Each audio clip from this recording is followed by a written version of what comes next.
ஹல்லேலூயா, தேவனுக்கு ஸ்தோத்திரம். வார்த்தையை தியானிக்கலாம் வாருங்கள். ஒரு சிறிய ஜெபம். பரிசுத்தரே, உமக்கு நன்றி ராஜா. மற்றொரு நாளை எங்கள் வாழ்க்கையில் அருள் இருக்கிறீர். இந்த நாளில் என்ன நடக்குமோ எங்களுக்கு தெரியாது, எப்படி இருப்போமோ தெரியாது. ஆனால் நீர் இருக்கிறீர் என்ற தைரியத்தோடு நாங்கள் இருக்க கிருபை அருள வேண்டும் என்று கிறிஸ்துவ நாமத்தில் வேண்டிக் கொள்கிறோம் பிதாவே, ஆமென். பிரியமான தேவனுடைய பிள்ளைகளே, உங்களுக்கு ஒரு நற்செய்தி. ஒவ்வொரு நாள் காலையும் தேவனுடைய புதிரான கிருபைகளை பெற்றுக்கொள்ளும்படியாக ஒரு சுருக்கமான வசன தியானத்தை அனுதின தியானம் என்னும் நிகழ்ச்சியாக நாங்கள் கொடுத்து கொண்டு வருகிறோம். டாக்டர் ஜெயபால் தமிழ் என்னும் யூடியூப் சேனல்ல ஒவ்வொரு நாளும் காலையில 7 மணிக்கு வருகிற இந்த நிகழ்ச்சியை, இது யூடியூப்ல இருக்கிறதுனால உங்களுக்கு நேரம் கிடைக்கும் போது தேவ பிள்ளைகள் நீங்க இந்த நிகழ்ச்சியை பார்த்து பயனடைய வேண்டும் என்று உங்களை கேட்டுக்கொள்கிறோம். நினைவில் வைத்துக் கொள்ளுங்க, ஒவ்வொரு நாள் காலை 7 மணிக்கும் அனுதின தியானம் டாக்டர் ஜெயபால் தமிழ் யூடியூப் சேனல்ல உங்களுக்காக பாருங்க, ஆசீர்வதிக்கப்படுங்க.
என்னமோங்க ஒரே பயமா இருக்கு. காலையில எழுந்தா கூட பயமா இருக்கு. இன்னைக்கு என்ன சோதனை வருமோ, என்ன போராட்டங்கள் வருமோ, என்ன பாடுகளை சந்திக்க போறோமோ, என்ன சண்டை வருமோ என்று எத்தனையோ பேர் இன்னைக்கு பயத்தோடு பீதியோடு இருக்கிறாங்க. ஆமாங்க, கட்டாயமா நமக்கு எப்போ என்ன நடக்குமோ அப்படிங்கறது தெரியாதுல்ல. எப்ப அழுவோமோ தெரியாது, எப்ப சிரிப்போமோ தெரியாது, எதுக்கு அழுவோமோ தெரியாது, எதுக்காக சிரிப்போமோன்னு தெரியாது, எதை சம்பாதித்துக் கொள்வோமோ தெரியாது, எதை இழந்து போவோமோ தெரியாது. ஐயோ, இது வரைக்கும் என் கூடயே இருந்தாரு, அதுக்குள்ள செத்து போயிட்டாரு அப்படின்னு சிலர் சொல்லுவாங்களா பாப்போ. இது வரைக்கும் என் கையில தாங்க இருந்தது, எங்க போச்சு என் செல்போன் அப்படின்னு தேடிக்கிட்டே இருக்காங்கல்ல. நம்ம வாழ்க்கையில எது எப்ப நடக்குங்கிறது தெரியாது. ஆனால் தேவனுக்கோ எல்லாம் தெரியும். அவருடைய கண் நம்மீதே இருக்கிறது. His eyes are on the sparrow. சிட்டுக்குருவியை கூட கவனிக்கிற தேவன் தம்முடைய சாயலாய் தம்முடைய ரூபத்தின்படி உருவாக்கி இருக்கிற நம்மை கவனிக்காம இருப்பாரா? நம்முடைய வாழ்க்கையில எது நடந்தாலும் அது தேவன் அறிந்துதான் நடக்கிறது என்பதை நாம் உணர்ந்திருந்தால், எப்பொழுது எந்த சமயத்தில் என்ன செய்ய வேண்டும் என்பது தேவனுடைய கிருபையினால் நாம் அறிந்து அந்த காரியங்களை நாம் ஏற்றுக்கொண்டால் அல்லது அனுமதித்தால், நமக்கு இந்த அனாவசியமான ஆங்ஸைட்டி, ஆத்திரம், கலவரம் இதெல்லாம் இருக்காது. பிரசங்கி 3ஆவது அதிகாரத்துல ஒவ்வொன்றிற்கும் ஒவ்வொரு காலம் உண்டு, ஒவ்வொன்றிற்கும் ஒவ்வொரு காலம் உண்டு. நமக்கு சாப்பிடுறதுக்கு, தூங்குறதுக்கு, வாங்கறதுக்கு, விற்கிறதுக்கு, இப்படி சொல்லிக்கிட்டே போனா தினசரி நாம செய்கிற வேலைகள்ல உத்தியோகத்துக்கு போறது, வர்றது, அல்லது வீட்டுல இருக்கிறது, சமைக்கிறது, சமையல் வேலை செய்யறது, இப்படி சொல்லிக்கிட்டே போனா ஒவ்வொரு வேலைக்கும் ஒரு நேரம் இருக்குங்க. ஒன்னே ஒண்ணுக்கு தான் நமக்கு நேரம் இல்ல. எதுக்கு தெரியுமா? ஜெபம் செய்கிறதற்கு. கொஞ்ச நேரம், அட்லீஸ்ட் 20 minutes தேவனுடைய வார்த்தையை கேட்டு உங்களுக்கு கொடுக்கறோம் இல்லையா? தினந்தோறும் காலையில 7 மணிக்கெல்லாம் யூடியூப் மூலமா அந்த 20 minutes தேவனுடைய சந்நிதியில கொஞ்சம் அமைதலா உட்கார்ந்து அவருடைய வார்த்தைகளை கேட்கறதுக்கு டைம் இல்லைங்க. தூங்கி இன்னும் எழலங்க, எழுந்த உடனே ஆபீஸ்க்கு போக வேண்டியிருக்குங்க அப்படிங்கிறோம் இல்லையா? கவனிங்க, நாம தூங்கிட்டோம் அப்படின்னு வேலைக்கு போறதை நிறுத்தி இருக்கோமாங்க? எக்ஸாமுக்கு போறதை நிறுத்தி இருக்கிறோமா? டைம் இல்லைன்னு சாப்பிடுறது என்னைக்காவது விட்டுருக்கீங்களா? நாம எல்லாத்தையும் எப்படியோ ஒரு வகையில அவள் அப்படியே கவர் பண்ணி போய்கிட்டே இருப்போம் நாளெல்லாம். ஆனா ஆண்டவருடைய விஷயம் மாத்திரம் வரும்போது எத்தனை நாளாச்சு, அவருடைய வார்த்தையை கேட்டு எத்தனை நாளாச்சு, ஜெபம் பண்ணி எத்தனை நாளாச்சு, ஆலயத்துக்கு போய் கூட எத்தனை நாளாச்சு என்கிறவர்கள் என்று சொல்லும் போது அது உண்மையிலே கவலைக்குரிய விஷயமா இருக்கு. எதை எப்பொழுது செய்ய வேண்டுமோ அதை அப்பொழுது செய்தால் தேவையான நேரம் நமக்கு இருக்குங்க. ஒரு நாளைக்கு 24 மணி நேரம் இருக்கு இல்லையா? நீ எத்தனை வேலை செஞ்சாலும் இன்னும் உனக்கு தேவையான டைம் இருக்கத்தான் செய்யும், நேரம் இருக்கும் நீ தேவனோடு ஐக்கியப்படுவதற்கு. ஒரு 8 மணி நேரம் தூங்கு, பரவாயில்ல, நல்லதுதான், அது ஆரோக்கியத்துக்கு. 6, 7 அல்லது 8 மணி நேரம் மேக்சிமம். 8 மணி நேரம் தூங்குனா மீதி எவ்வளவு இருக்குங்க? 16 மணி நேரம்.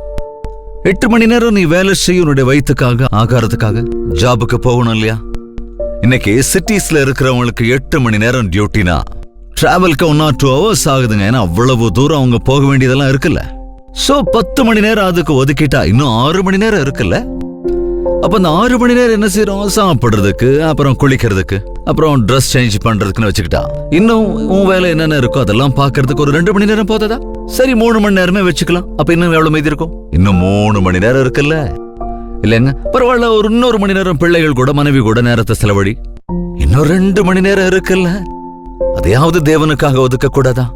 2 மணி நேரம் இல்ல, ஒரு நாளைக்கு 20 நிமிஷத்தை கூட தேவனுக்காக நாம பயன்படுத்தலன்னா நாம நம்முடைய வாழ்க்கையில எப்படிங்க ஆசீர்வதிக்கப்படுவோம்? 1 மணி நேரத்துல செய்ய வேண்டிய வேலைய 10 மணி நேரம் எடுத்துக்கிறோம்னா காரணம், ராத்திரியெல்லாம் பிரயாசப்பட்டோம் எதையும் சம்பாதிக்கலங்கிற மாதிரி, நாள் ஃபுல்லா பிரயாசப்பட்டோம் இன்னைக்கு எதையுமே சாதிக்க முடியலன்னு சொல்றதுக்கான காரணம் தேவனுக்கான நேரத்தை அவருக்கு கொடுக்கறது இல்ல. ஒவ்வொன்றிற்கும் ஒவ்வொரு காலம் உண்டு. வானத்தின் கீழ் இருக்கிற ஒவ்வொரு காரியத்துக்கும் ஒவ்வொரு சமயம் உண்டு.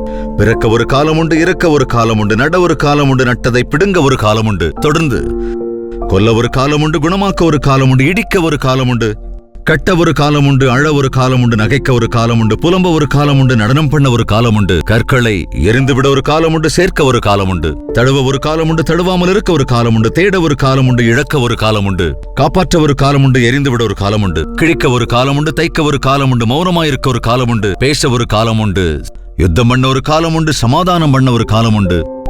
கவனிங்க, ஒவ்வொன்றிற்கும் ஒவ்வொரு காலம் உண்டு. பிழைக்க வேண்டிய காலத்துல பிழைக்கணும், சாவு வரும்போது சாகிறதுக்கும் ஆயத்தமா இருக்கணும். அதை விட்டுட்டு பிழைப்பே பிரச்சனையில இருந்து ஆயுசு இருக்கும் போதே செத்து போலான்னு நினைக்கிறாங்க, சாவதே மேலுன்னு சிலர் நினைக்கிறாங்க. என்னங்க, நமக்கு நல்ல வயசானதுக்கு அப்புறம் அப்போ சாகலாம். மனுஷன் ஒரு முறைதான் சாவான், அதற்கு பிறகு நியாய தீர்ப்பு இருக்கின்றது. சாவுக்கு கூட நாம ஆயத்தமா இருக்கணுங்க. அதாவது சாவு காயத்தானோ உடனே பெட்டி வாங்கி அடக்கம் பண்ற இடம்லாம் வாங்கி வைக்கணுங்கிறது இல்ல. நாம் பரலோகத்திலே ஆண்டவரை எதிர்கொள்ளுகிற வகையில ஆயத்தப்பட வேண்டும். அப்படி வாழணும். நம்முடைய வாழ்நாட்களிலே மரணத்திற்கு பின் இருக்கிற வாழ்க்கைக்காக ஆயத்தமாகணும். பிறக்கிற யாருமே இறக்க வேண்டும் என்பதை போல அதை மறந்துவிடக் கூடாது. நாம நிரந்தரமா இந்த உலகத்தில் வாழ முடியாது. ஒரு நேரம் வரும், அப்ப நாம மரித்தாக வேண்டும். எனவே இப்போ பிழைத்திருக்கணும். பிரயோஜனகரமான பிழைப்பு பிழைக்கணும். தேவனுக்கு விருப்பமான, சுற்றி இருக்கிறவர்களுக்கு பிரயோஜனமான வாழ்க்கை வாழணும். நட ஒரு காலம் உண்டு, நட்டதை பிடுங்க ஒரு காலம் உண்டு. ஒரு விவசாயி என்கிறவன் நாற்றுகளை நடுகிறான். அது முளைவிட்ட பிறகு அதை பயிர் செய்ய வேண்டும். அதை அப்படியே விட்டுட்டா அது அழுகி போய் நாசமாயிடும். எப்பொழுது என்ன பணியை செய்யணுமோ அப்பொழுது அந்த பணியை செய்யணும். அழ ஒரு காலம் உண்டு, நகைக்க ஒரு காலம் உண்டு. எப்பொழுதும் அழுதுகிட்டு உட்கார்ந்துருக்க முடியுமா? அல்லது எப்பவும் சிரிச்சுக்கிட்டே உட்கார்ந்துருந்தா கரெக்டா? எந்த விஷயத்திற்காக அழணுமோ அந்த விஷயத்துக்கு அழணும். எந்த விஷயத்திற்காக சந்தோஷப்படணுமோ அந்த விஷயத்துக்கு சந்தோஷப்படணும். ஆனா இருக்கிற பிரச்சனை என்னன்னா, அழ வேண்டிய விஷயங்கள்ல ஏளனம் பண்ணிக்கிட்டு சிரிச்சுக்கிட்டு உட்கார்ந்துருக்கோம். சிரிக்க வேண்டிய விஷயங்கள்ல அழுதுகிட்டு உட்கார்ந்துகிட்டு இருக்கோம். என்னங்க இது? எல்லாரும் அழும்போது அழுது, எல்லாரும் சந்தோஷமா இருக்கும்போது நீங்க சந்தோஷமா இருக்கீங்களா, இல்ல நீங்க மட்டும் அழுதுட்டு இருக்கீங்களா? அதாவது பொறாமையோட வருத்தத்தோட இருக்கீங்களா? எல்லாரும் வருத்தப்படும் போது அந்த வருத்தத்தில் நீங்க பங்கெடுத்துக்கிறீங்களா? இல்லாம போனா பிறர் பாடுகளை நீங்க கேலியும் கிண்டலும் செஞ்சுக்கிட்டு இருக்கீங்களா? அழுவதற்கு, நகைப்பதற்கு, துக்கமா இருப்பதற்கு, நடனம் ஆடுவதற்கு சற்றேறக்குரிய ரெண்டுமே ஒரே மீனிங்ல தான் இருக்கு இல்லையா? இது டீப்பா விவரிக்க முடியாது. நீங்க தியானிங்க. கட்டாயம் ஆண்டவர் உங்களுக்கு கத்துக் கொடுப்பாரு. கற்களை எரிகிறதற்கும் கற்களை சேர்க்கிறதற்கு நமக்கு தேவை என்று சேகரிக்கக்கூடியவைகள் சில உண்டு. அதை தொடர்ந்து காலையிலிருந்து சாயங்காலம் வரைக்கும் நம்ம வாங்கி வச்சுக்கிட்டு இருக்கிற காய்கறிகளா இருந்தாலும் அல்லது வேற பலகாரங்கள் பதார்த்தங்களா இருந்தாலும் சாப்பிட்டதுக்கு அப்புறம் அது எல்லாத்தையும் நீங்க வீட்டுக்குள்ளேயே வச்சுக்கிட்டு இருப்பீங்களா? அவைகளுடைய எச்சங்கள், தோல், அப்புறம் இதர தண்டுகள், அதே போல மிஞ்சி போன பேக்கேஜஸ் இதெல்லாத்தையும் நாம என்ன செய்வோம்? டஸ்ட்பின்ல போட்டு தூக்கி எறிஞ்சிருவோம். தூக்கி எறியாம அதை வீட்டுக்குள்ளேயே வச்சுக்கிட்டு இருந்தா அழுகி நாரி புழு கூட பிடிச்சிடும். அப்படித்தானே? நம்முடைய வாழ்க்கையில சில காரியங்களை விடுறதுக்கு நாம தயாரா இருக்கணுங்க.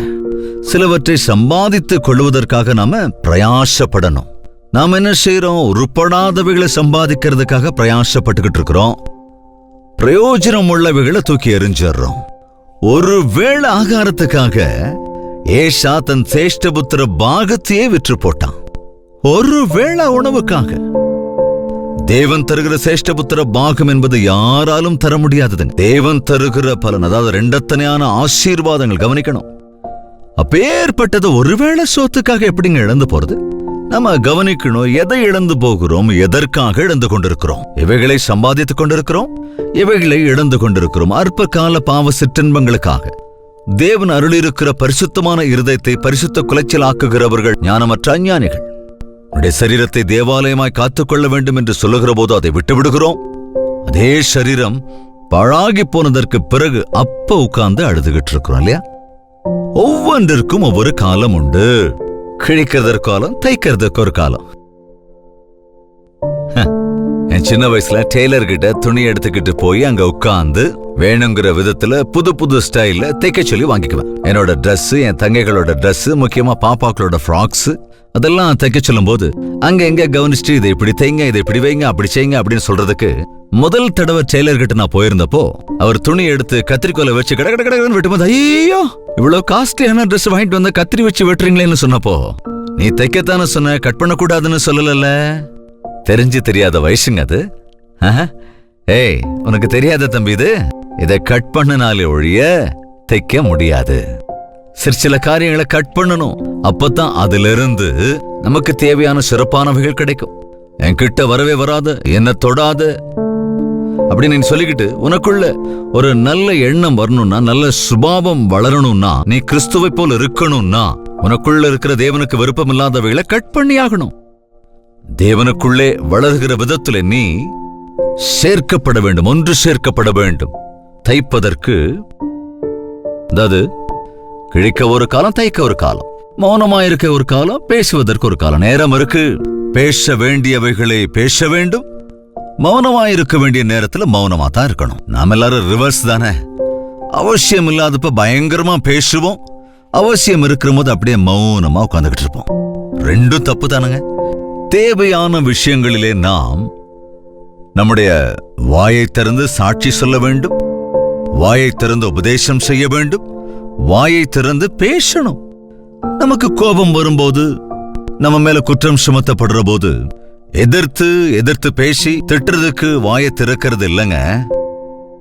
இயேசு கிறிஸ்துவை போல, அடிக்கப்படுகிற ஆட்டுக்குட்டியை போல மௌனமா நிக்கணுங்க. அனாவசியமா வாயை திறக்க கூடாதுன்னு, நம்முடைய வாயை நம்முடைய கட்டுப்பாட்டில் வச்சுக்கணும்னு தேவவசனம் சொல்லுது. எத்தனையோ பேர் அனாவசியமா வாயை திறந்து அனாவசியமான பிரச்சனைகளுக்கு இன்னைக்கு ஆளாகிறாங்க. உன்னுடைய சரீரத்திற்கு கவனிங்க, உன்னுடைய சரீரத்துக்கு சிக்ஷை வருகிற வகையில உன்னுடைய வாய் வார்த்தைகளுக்கு இடம் தரக்கூடாது. நீ பேசுகிற வார்த்தைகள் சரியா இல்லைன்னா சரீரத்துல கண்டிப்பா அடி விழும். சோ நம்முடைய வாய் கண்ட்ரோல்ல இருக்கணும். எப்போ எதை பேசணுமோ அப்போ அதை பேசணும், எங்க எதை பேசணுமோ அங்க அதை பேசணும். அதுதாங்க தேவ ஞானம். தேவன் நமக்கு நியமித்திருக்கிறார். தேவன் அந்த கிருபையை அருளுவார். சோ பேசுகிறதற்கு, மௌனமாயிருப்பதற்கு, சிநேகிப்பதற்கு, பகைக்கிறதற்கு. யாரை சிநேகிக்க வேண்டும், யாரை பகைக்க வேண்டும்? தேவனை சிநேகிக்க வேண்டும், சாத்தானை பகைக்க வேண்டும். ஆனா இப்ப என்ன நடக்குது? சாத்தானை சிநேகிக்கிறவங்க தேவனை வெறுப்பாங்க, கட்டாயமா பகைப்பாங்க. இதை நம்ம பாக்குறோமா இல்லையா? ஒரு குடிகாரன், ஒரு விபச்சாரி, ஒரு கள்ளன்,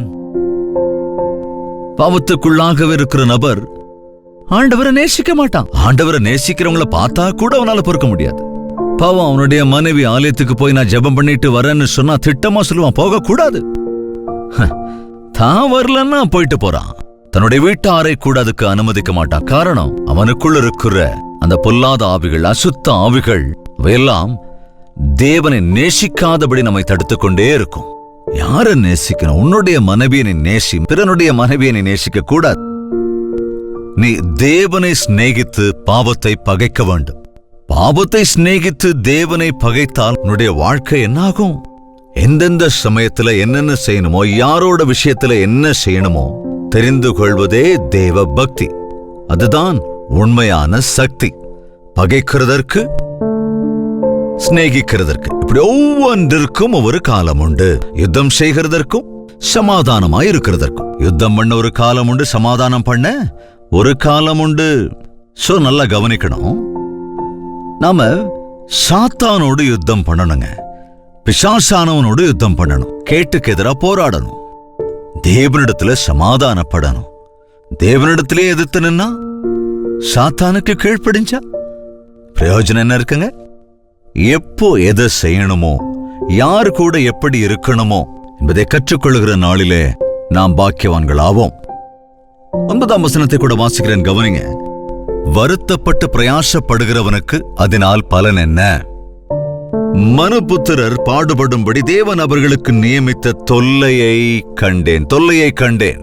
அவர் சகலத்தையும் அதினதின் காலத்திலே நேர்த்தியாய் சகலத்தையும் அவர் நியமித்திருக்கிறாராம். ஹல்லேலூயா! என்னோட கூட சேர்ந்து சொல்றீங்களா? அதினதின் காலத்திலே நேர்த்தியாய் அதின் காலத்திலே அது நேர்த்தியாய் நடக்கும்படி செய்திருக்கிறார். அதுவும் சகலத்தையும் அவர் என்ன செய்திருக்கிறார்? நேர்த்தியாய் வைத்திருக்கிறார். சகலத்தையும் நேர்த்தியாய் நியமித்திருக்கிறார். ஹல்லேலூயா! எங்கிலிருந்து ஜெபிக்க வேண்டிய நேரத்திலே ஜெபிக்கலாம், பாட வேண்டிய சமயத்திலே பாடலாம், விரோதிக்க வேண்டிய காரியங்களை விரோதிக்கலாம். அதோடு கூட வாயை திறக்க வேண்டிய சமயத்திலே வாயை திறக்கலாம். தொடர்ந்து இந்த அதிகாரத்தை நீங்கள் தியானியுங்கள். எப்பொழுது எப்படி நடந்து கொள்ள வேண்டும் என்பதை தேவன் கட்டாயம் கற்றுக் கொடுப்பார். இதை விட்டு என்னுடைய வாழ்க்கையில் அதை செய்யறதுனால இதை விட்டு விடுறேன், இதை செய்யறதுனால அதை செய்யாம விட்டுடுறேன் இல்லாமல் ஒவ்வொன்றிற்கும் நேரம் ஒதுக்கணும். ஆண்டவருக்காக நேரம் ஒதுக்கணும், ஃபேமிலிக்காக நேரம் ஒதுக்கணும், உங்களுடைய விஷயங்களுக்காக, உங்களுடைய ஆரோக்கிய விஷயங்களுக்காக, அனுபவத்தை கற்றுக்கொள்ள வேண்டிய விஷயங்களுக்காக சமயத்தை ஒதுக்குங்க. தேவனுடைய காரியங்களுக்காக, தேவனுக்காக முதல் ஸ்தானத்தை கொடுத்தால் எனக்கு தெரிந்து எல்லாமே நம்முடைய வாழ்க்கையில கிரமமாக இருக்கும். அங்க ஜெபிக்கலாமா? பரிசுத்தம் உள்ள எங்கள் அன்பின் பிதாவே, அரைகுறை வாழ்க்கை வாழ்ந்து எப்பொழுது அழ வேண்டும், எப்பொழுது சிரிக்க வேண்டும், எப்பொழுது என்ன செய்ய வேண்டும், யார் யாரிடத்தில் எப்படி இருக்க வேண்டும், இது தெரியாத சூழ்நிலையில இந்த மனித இனம் சாத்தானுடைய கரங்களிலே விழுந்து ஒடுங்கிக் கொண்டிருக்கையில் தேவஞானத்தோடு கூட இவைகளை பகைக்க வேண்டுமோ அவைகளை பகைக்கிறதற்கும், எவைகளை நேசிக்க வேண்டுமோ அவைகளை நேசிக்கிறதற்கும் எல்லாவற்றையும் உம்முடைய நேரத்திலே நீர் நேர்த்தியாய் செய்து வைப்பீர் என்று விசுவாசத்தோடு கூட ஞானத்தை பெற்றுக்கொள்கிற சகாயம் அருள வேண்டும் என்று கிறிஸ்துவின் நாமத்தில் வேண்டிக் கொள்கிறோம் பிதாவே, அமேன். நம்முடைய கர்த்தராகிய இயேசு கிறிஸ்துவினுடைய கிருபையும் பிதாவாகிய தேவனுடைய அன்பும் பரிசுத்தாவின் அந்யோன்ய ஐக்கியமும் சந்தோஷமும் சமாதானமும் ஒருமனப்பட்டிருக்கிற அனைவரோடும் என்றும் என்றும் சதா காலங்களிலும் தங்கி தரித்திருப்பதாக, அமேன்.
நான் எழுவதும் நான் அமர்வதும்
உங்களுக்காக ஜெபிக்கிறோம். நீங்களும் ஜெபியுங்கள். தேவன் அற்புதமாக நம்முடைய ஜெபத்திற்கு பதிலை அருளுவார். நம்முடைய வாழ்க்கை என்றும் கிரமமாய் நாம் காத்துக்கொள்ளலாம். எனவே தேவனுடைய சித்தத்தில், தேவனுடைய உதவியோடு கூட, தேவனுடைய நேரத்தில் எல்லாவற்றையும் செய்வோம் என்றால் அவருடைய ஆசீர்வாதத்தை பெற்று அநேகருக்கு ஆசீர்வாதகரமாகவும் இருப்போம். ஹalleluya! பிரியமான தேவனுடைய பிள்ளைகளே, உங்களுக்கு ஒரு நற்செய்தி. ஒவ்வொரு நாள் காலையும் தேவனுடைய புதிரான கிருபைகளை பெற்றுக்கொள்ளும்படியாக ஒரு சுருக்கமான வசன தியானத்தை அனுதின தியானம் என்னும் நிகழ்ச்சியாக நாங்கள் கொடுத்து கொண்டு வருகிறோம். டாக்டர் ஜெயபால் தமிழ் என்னும் யூடியூப் சேனல்ல ஒவ்வொரு நாளும் காலையில 7 மணிக்கு வருகிற இந்த நிகழ்ச்சியை, இது யூடியூப்ல இருக்கிறதுனால உங்களுக்கு நேரம் கிடைக்கும் போது தேவ பிள்ளைகள் நீங்க இந்த நிகழ்ச்சியை பார்த்து பயனடைய வேண்டும் என்று உங்களை கேட்டுக்கொள்கிறோம். நினைவில் வைத்துக் கொள்ளுங்க, ஒவ்வொரு நாள் காலை 7 மணிக்கும் அனுதின தியானம் டாக்டர் ஜெயபால் தமிழ் யூடியூப் சேனல்ல உங்களுக்காக பாருங்க, ஆசீர்வதிக்கப்படுங்க. பாரத்தோடு செய்யப்படுகிற இந்த ஊழியத்தில் நீங்களும் கூட பங்கெடுக்க வேண்டும் என்று விரும்பினால், ஆண்டவர் உங்கள் இருதயத்தில் ஏவினால், உங்கள் காணிக்கைகளை நீங்கள் அனுப்ப விரும்பினால், இதோ பேங்க் அக்கவுண்ட் டீடைல்ஸை ஸ்கிரீனிலே கொடுத்திருக்கிறோம். இன்னும் மேலும் விவரங்கள் தேவைப்பட்டால் 8939801234 என்ற நம்பருக்கு கால் செய்யுங்கள். காலை 10 மணியிலிருந்து இரவு 10 மணிக்குள்ளாக நீங்கள் போன் செய்யலாம். சகோதரர்கள் மற்றும் சகோதரிகள் அந்த போனை அட்டன் பண்ணி உங்களுக்கு பதில் தருவார்கள். இந்த ஊழியத்தில் நீங்களும் பங்கெடுத்துக் கொள்ள முடியும். தெலுங்கில் மாத்திரமல்ல, ஹிந்தி, தமிழ், மலையாளம், பெங்காலி மற்றும் ஒரியா பாஷைகளிலும் கல்வாரி தரிசனம் என்கிற இந்த டிவி நிகழ்ச்சி அநேக சேனல்களில் ஒளிபரப்பாகிறது. பிற பாஷைக்காரர்களுக்கு சுவிசேஷத்தை அறிவிக்க வேண்டும் என்ற பாரம் உங்களுக்கு இருக்கும் என்றால், ஆண்டவர் உங்கள் இருதயத்தில் ஏவினால் காணிக்கைகளை அனுப்புங்கள். ஆத்துமாக்கள் ரட்சிக்கப்படும்படியாக அதற்கேற்ற ஆசீர்வாதங்களை நீங்கள் திரும்ப பெற்றுக்கொள்ள அது ஏதுவாக இருக்கும்.